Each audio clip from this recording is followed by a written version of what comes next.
Bueno, vamos a leer, hermanos, y creo que lo van a poner ahí, capítulo 21 de, mira, San Lucas, ya lo pusieron. Y a unos que hablaban de que el templo estaba adornado de hermosas piedras y ofrendas votivas.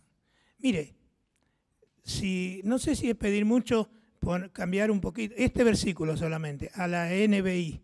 Fíjese que está más claro, se entiende más, porque dice que hermosas piedras, ofrendas votivas.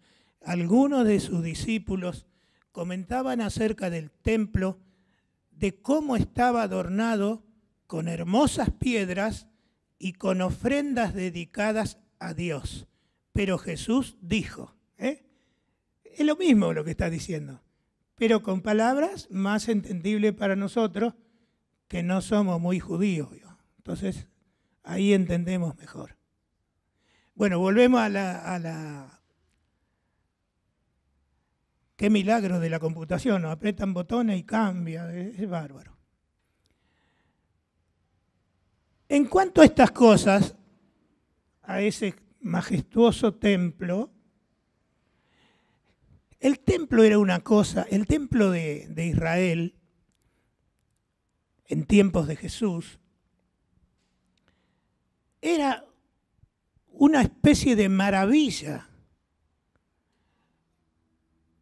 Era grande, muy grande, inmenso, no un templo como los que vemos por acá, como la catedral que está en la Plaza de Mayo, no, nada que ver.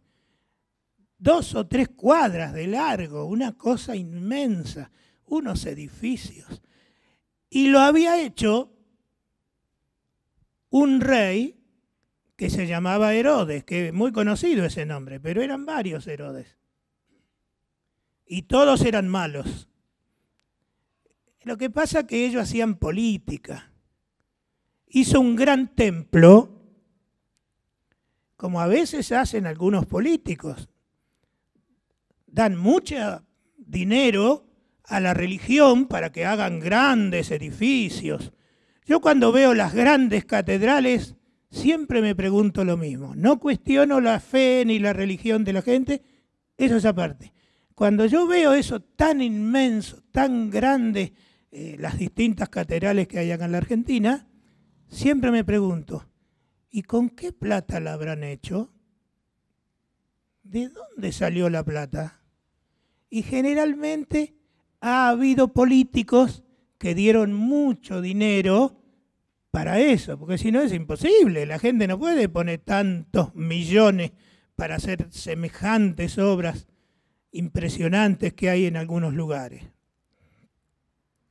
Y en tiempos de Jesús estaba Herodes, el rey Herodes, que era judío, pero era un judío raro, andaba muy amigado con el Imperio Romano. Y el Imperio Romano, ustedes saben que no era muy judío, tenían muchos dioses, adoraban muchas cosas, nada que ver con la religión judía. Y este Herodes entonces se propuso, seguramente para unificar al pueblo, porque cuando usted pregunta, ¿con qué plata se habrán hecho estas catedrales tan lujosas en su tiempo? A veces algunas catedrales que hay acá en la Argentina tienen 150 años, entonces ya ahora parecen viejas, pero en su tiempo, yo por ejemplo, mire, he estado en algunas capitales de Latinoamérica, pero la que más me llamó la atención fue la de Quito, Ecuador, que está a muchos metros del nivel del mar, muy alto, está entre unas montañas. Y cuando fuimos a una convención de pastores, entre los pastores había un general del ejército de Ecuador. Y había algunos coroneles convertidos que eran creyentes. Y bueno, después que terminó, vino a hablarme, estábamos con el pastor Couto. vino a hablarnos un pastor y me dijo, los quiero invitar a recorrer la ciudad, porque yo trabajé muchos años ahí en el centro de la ciudad. Dice, bueno, aprovechamos para que nos llevara a recorrer. Y nos llevó a la Casa de Gobierno y nos llevó a mirar. Y observé en cada cuadra del centro de la ciudad una catedral de una manzana. Hacía una cuadra y otra catedral. Hacía otra cuadra para allá y otra catedral. Y hacía otra. Y unas puertas gigantescas, gruesas así, que todos los turistas que van miran eso y dicen, qué barbaridad, qué cosa extraordinaria. Todos con unos diseños tipo barroco, ¿vio? Con cosas así, rebuscadas. ¿Sí? Y ahí en el frente dice, del año 1700 tanto, del año 1800 tanto. Entonces, como la ciudad de Quito está muy arriba y después hay mucho hacia abajo, ahí más vale viven los pobres, ¿no? Más hacia abajo. Y yo miraba de arriba y veía todas cúpulas, cada cuadra una cúpula gigantesca. Y yo pensaba, hace 200 años, hace 150 años, ¿acá quién vivía alrededor? Indios. Porque los países centroamericanos, especialmente los cordilleranos, los que están por la cordillera, no son como acá en Argentina, que acá en Argentina son todos italianos, españoles, rusos. No, ahí son, usted mira, la mayoría son gente quechua, aymará, toda gente así. Y yo digo, pero en esos tiempos acá habría indígenas y semejantes edificios por todos lados. ¿Con qué plata se habrá hecho? ¿Quién pondría la plata? Bueno, en los tiempos de Jesús, Herodes había edificado el gran templo de Jerusalén, que era una cosa asombrosa. Por eso le preguntan, a ver, poneme el versículo anterior. Y unos que hablaban de que el templo estaba adornado de hermosas piedras y regalos que habían dado para la construcción de semejante y majestuoso templo, querían que Jesús se admire de las piedras de la edificación. ¿Y quién había sido el que había financiado y proyectado todo eso? Herodes, el rey Herodes, que no era muy santito, tiene muchos cuestionamientos ese rey Herodes. Y Jesús, mirando todo, dijo, ¿ven estas piedras? La verdad que son muy grandes, este templo es tremendo. Y les dio una señal profética. De esto que ustedes ven tan grande y tan bien hecho, no va a quedar piedra sobre piedra. Y si usted sigue leyendo en el mismo capítulo, habla no solo sobre el templo, sino sobre toda la ciudad de Jerusalén. Dice, cuando vean que las señales que yo les voy a decir se están cumpliendo, huyan, porque la destrucción está cerca. Jerusalén será destruida. Estas palabras fueron dichas aproximadamente en el año 30 de nuestra era. Porque usted sabe, ¿cuántos años tenía Jesús más o menos para esa época? A ver, ¿quién sabe? ¿Cuánto tenía Jesús? ¿80 años? ¿50 años? ¿Cuántos años más o menos tenía Jesús? No oigo bien, póngale para... ¿Cómo dijo? Sacate el barbijo. ¿Cuánto? andaba por los 30, 32, 33, por ahí, ¿no? ¿Y cuándo se cumplió esta profecía que dijo Jesús, que parecía increíble? Porque es como si nosotros vamos a la avenida 9 de Julio con uno de los profetas que hay ahora, ¿vio? Y va por la 9 de Julio y dice, mire, qué bien cuidada la avenida 9 de Julio, qué bien ordenada, el asfalto está lisito. Y mire el obelisco, que es el símbolo de Buenos Aires. Y después se agarra por la avenida de Mayo y va hacia el Congreso. Y dice, mire qué edificio, qué bárbaro. Y un profeta de ahora diga, yo les digo que dentro de 15 años acá no va a quedar piedra sobre el Congreso de la Nación, el obelisco se va a hacer pedazo y la casa de gobierno. No, pero los profetas que hay ahora dicen que vas a enriquecerte, que vas a prosperar, que todo así. Jesús le decía todo lo contrario. Pero la diferencia es que lo que dice Jesús se cumple y lo que dicen algunas personas a veces no se cumple.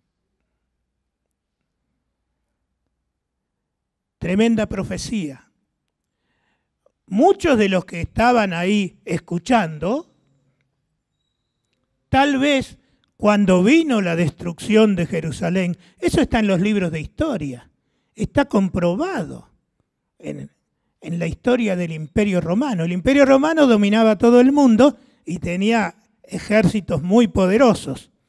Y los judíos creían que lo iban a derrotar al Imperio Romano y se rebelaron. Y en el año 70, o sea, cuando Jesús dijo estas cosas, tendría como 30 años aproximadamente.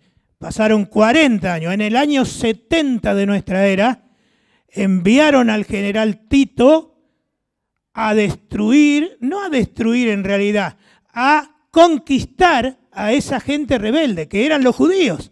Porque los judíos querían formar un reino terrenal y decían que no le tenían miedo a los romanos, pero no escucharon las palabras de Jesús.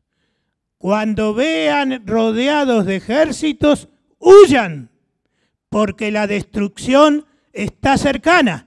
Pero claro, no le creían a Jesús. Hermanos, aunque parezcan increíbles, las palabras de Dios se cumplen. Hasta ahora todo lo que leemos en la Biblia se ha cumplido. Y lo que Dios nos habla para este tiempo se va a cumplir en nuestras vidas. Palabra de bendición, palabra de fortaleza, palabra de esperanza, pero también palabra de atención. Cuidado con lo que están haciendo, con lo que haces con tu vida. Y en el año 70 vinieron los del ejército romano, comandados por el general Tito, y destruyeron la ciudad y el templo. Lo arrasaron. No quedó prácticamente nada. Lo único que quedó es una parte de abajo de la pared del templo, que eran unas piedras así muy grandes, que es ahora el templo, el muro de los lamentos. Vio que los judíos van al muro de los lamentos y hacen así, lloran, qué sé yo. Bueno, eso es lo que quedó del templo. El cimiento, digamos, quedó. No quedó nada. Y seguramente algunos de los discípulos que escucharon cuando les dijo, ¿ven estas piedras que están acá? ¿Ven este templo maravilloso? Porque las piedras no eran piedritas así, eran pedazos de piedra. Así se construía en esos tiempos, unos semejantes bloques de piedra. No quedó nada. Los que vieron todo eso, porque a lo mejor muchos vivían todavía. Imagínense que habían pasado 40 años. Jesús habló en el año 30 más o menos de nuestra era, y en el año 70 fue la destrucción. Eso es una gran señal que Dios dejó para toda la humanidad, para que pudieran comprobar que lo que dice el Señor es verdad. Por eso nosotros creemos en la palabra de Dios, porque ha tenido cumplimiento. No es palabra cualquiera. Y vamos a seguir leyendo. Ahora, el Señor, en esa misma conversación que tenía con sus discípulos, no solo le da una profecía cercana, que se cumplió más o menos a los 40 años, de una cosa tremenda que ocurrió en aquellos tiempos, sino que la profecía ahora se dirige hacia los tiempos futuros. Y en el versículo 25, si lo podemos encontrar, lo ponemos ahí. Entonces habrá señales en el sol, en la luna y en las estrellas, y en la tierra angustia de las gentes confundidas a causa del bramido del mar y de las olas. Tal vez en ese tiempo no se comprendía muy bien, pero nosotros el bramido del mar y las olas de 20 metros, de 30 metros, sabemos que ahora se llama tsunami, ¿no? En Chile, frecuentemente, hasta hace poquito, y el año pasado también, alerta de tsunami que duró como 10 días, porque en las islas del Pacífico, que están muy lejos, habían explotado volcanes y entonces eso produce maremotos y los maremotos producen los tsunamis, que son las tremendas olas que se acercan a la costa y arrasan con todo lo que está cerca.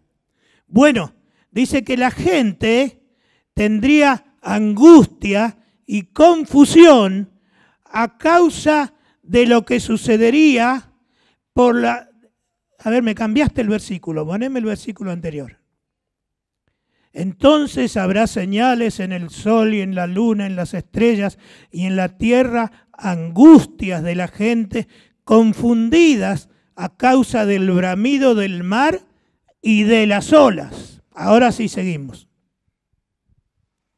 Desfalleciendo los hombres por el temor y la expectación de las cosas. Desfalleciendo los hombres incluye a las mujeres. Es lenguaje genérico. Porque mire, si dijera desfalleciendo las mujeres, diría, claro, porque las mujeres son flojas. Entonces desfallece. Entonces no conviene poner desfalleciendo las mujeres. Desfalleciendo los hombres y las mujeres por las cosas que vendrán sobre este mundo. Y fíjese, cuando usted escucha palabra profética para este año, palabra profética para la próxima década, aumentarán tus riquezas. Dios te concederá todo lo que tú quieres. Y dice, la palabra dice al revés. Dice, piden mal ustedes piden mal, porque piden para darse gustos, dice. Claro que todos necesitamos tener una casa y, si fuera posible, un coche. Y bueno, Dios nos va a ayudar. Acá hay muchos hermanos que Dios los ha ayudado y ya tienen su casa, tienen su coche. Otros están empezando, están luchando. La bendición de Dios está. Lo que a veces se exagera mucho, prometiendo cosas, que todo ahí, que vas a flotar en el aire, que vas a ser un ser genial, qué sé yo. Bueno, yo desde que nací hasta ahora trato de ser genial, pero no me sale. y escucho a muchos y digo, no está tan genial. Es que una cosa son las ilusiones que nos hacemos, como decía un letrista de tango, tenés el mate lleno, a ver cómo sigue. Cómo sabe de tango esa hermana. No sabe los coritos y sabe el tango. Tenés el mate lleno de infelices ilusiones. Pero eso se podía cantar en la escuela profética. Tienen el mate lleno de infelices ilusiones. Que sí, que se van a enriquecer, que van a tener viaje a la estratosfera, que van a volar, que van a flotar, qué sé yo, todo lo que le prometen. Y ahí le cantamos el corito, tenés el mate lleno de infelices ilusiones. Bueno, pero está bien dentro de todo, si le dice que le va a ir bien, bueno, está bien. Pero no exageremos, porque también dice la Biblia, ustedes no pueden ni añadir a su estatura medio metro. Si sos petizo, por más que te profeticen, y si te quedás pelado, por más que te profeticen, no te crece el pelo. Es una cosa... Claro, porque la profecía no se puede usar para cualquier cosa. Es cuando Dios quiere comunicar algo, si hay un siervo suyo, una sierva suya, se la comunica y Él la comunica. Pero no es que yo le voy a decir esto, lo otro. Usted, hermana, cada día va a estar más delgada. Usted, hermana, eso vio una media hermana que come mucho. Y yo he estado escuchando, y alguno acá habrá visto cuando venía un predicador a nuestra iglesia que quería hacer adelgazar a la gente, que decía, mire su cinto, toque su cinto. A mí me parece que contenían la respiración, ¿viu? Y hay de todo, hay de todo. Pero cuando Dios quiere comunicar algo a la iglesia especial, porque ya todo está en la Biblia, pero si algo nuevo quisiera, bueno, puede ser que use a sus siervos o a su sierva, puede ser. Pero si estábamos prometiendo y prometiendo, es como esas propagandas, llame ya. Vio que dice que adelgaza en 6 días y le venden el aparato, vio, qué sé yo, o le venden una pastilla mágica, qué sé yo. Y bueno, esto es parecido, esas clases de profecías al montón.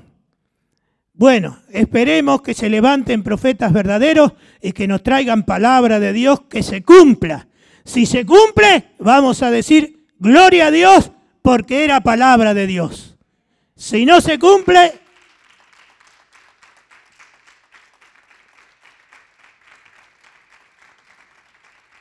qué cosa, ¿eh? Bueno, el Señor había dicho, tengan cuidado, dice, porque se levantarán muchos profetas y dirán esto y lo otro, pero no lo sigan, dice, no les crean. Hay gente que le gusta creer, bueno, por las dudas le creo, dirá alguno. Y yo por las dudas leo la Biblia a ver si concuerda. ¿No? Si oigo una profecía fantástica, a ver, ¿qué dice la Biblia? Bueno, entonces pusimos desfalleciendo los hombres por el temor y la expectación de las cosas que sobrevendrían en la tierra, porque las potencias de los cielos serán conmovidas. A ver, ¿qué más? Entonces verán al Hijo del Hombre que vendrá en una nube con poder y gran gloria.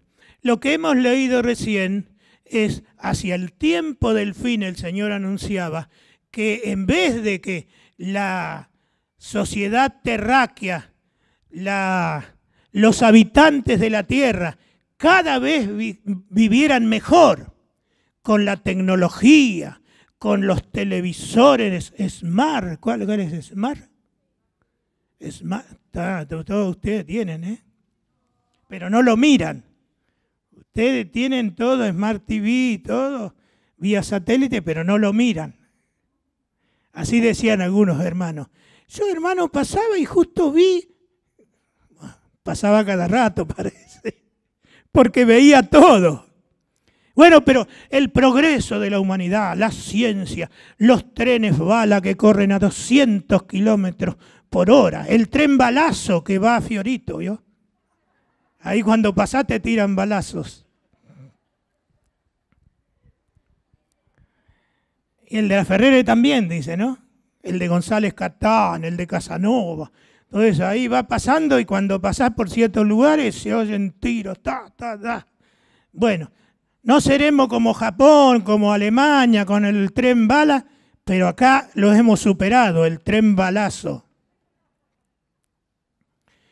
Y la medicina que ha avanzado tanto. Fíjese que yo me estoy por vacunar, me están haciendo anotando, no sé cómo se llama.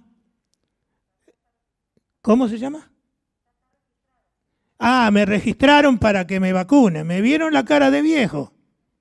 Bueno, pero el problema es que aunque metamos toda la ciencia del mundo, fíjese lo que pasa en Europa, en Estados Unidos no tanto, pero en Europa y en muchos países que no alcanzan las vacunas, no alcanzan a fabricar las vacunas.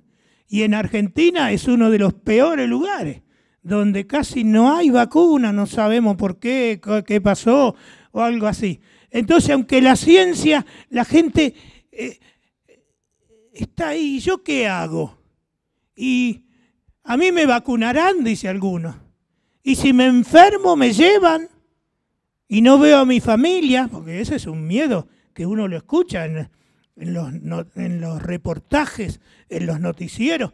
Usted escucha a la gente, dice, me llevaron, dice, ahora estoy acá encerrada, dice una mujer o un hombre, y yo quiero volverme a mi casa, estar con mi familia. Entonces hay un temor, hay una desesperación, y cuando hay desesperación, cuando hay temor, al final uno desfallece, se le van las fuerzas y dice, bueno, me quedo acá, que sea lo que Dios quiera. El temor es algo que arruina nuestra vida, que nos envejece. Pero entonces verán al Hijo del Hombre. Entonces nosotros no veremos a la segunda venida del Señor Jesucristo, pero también podemos creer en la palabra. En la palabra dice en Juan, el apóstol Juan, que no es muy nombrado, pero que dijo cosas muy hermosas, Jesús dijo, yo, dice, me voy, el Señor estaba anunciando repetidamente, mi muerte está cercana.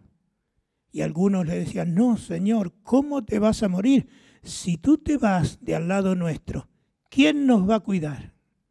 ¿Quién nos va a ayudar? Porque siempre que andaban con Jesús, si no había comida, Dios hacía un milagro y multiplicaba los panes y los peces. Si había una tempestad, Jesús se paraba y levantaba su mano y reprendía el viento y las olas y se calmaban. Por eso ellos decían, y si Jesús se va, si lo matan a Jesús, ¿quién nos va a acompañar? Y él dijo, yo me iré, pero yo rogaré a mi Padre que está en el cielo, que envíe el Consolador, el cual estará con ustedes, el cual los guardará, el cual cuidará vuestras vidas. Y cuando tengan temor, el Espíritu Santo los alentará. Una fuerza interior, una fuerza que no viene de la tierra, sino que viene del cielo, una fuerza espiritual. Cuando Jesús estaba con ellos, Él tenía un cuerpo. Eso es lo que nos enseña la Biblia. Tomó cuerpo. Dice Jesús agradeciendo, me preparaste cuerpo. Y Él descendió a esta tierra. Pero en ese cuerpo estaba limitado, porque Dios es espíritu y el espíritu está en todas partes. El espíritu está acá en este lugar. El espíritu está en tu casa si tú estás orando por tu casa. El Espíritu está en todo lugar donde se están reuniendo los creyentes alrededor del mundo. Ya no están restringidos o limitados a un cuerpo físico como tenía el Señor Jesucristo. Por eso dice, yo rogaré al Padre y Él enviará el Consolador, el cual estará con todos vosotros, a donde quiera que estén, cuando estén bajoneados, cuando estén con miedo, cuando estén desfalleciendo. Clamen a Dios, acuérdense de mis palabras. El Espíritu Santo los va a fortalecer. El Espíritu Santo los va a ayudar. El Espíritu Santo es poderoso para bendecir tu vida. El Espíritu Santo estará para siempre con ustedes. Gloria a Dios.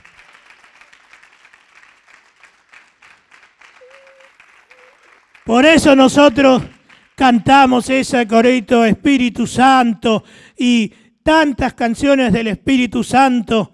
Y cuando oramos decimos, Señor, envía tu Espíritu Santo. ¿Por qué? Porque Jesús nos enseñó. Porque Jesús dijo, enviaré el Espíritu Santo, el cual estará en todas partes y en todo lugar y en todo momento para bendecir tu vida, para alentarte y fortalecerte. Que Dios te bendiga, que Dios te bendiga.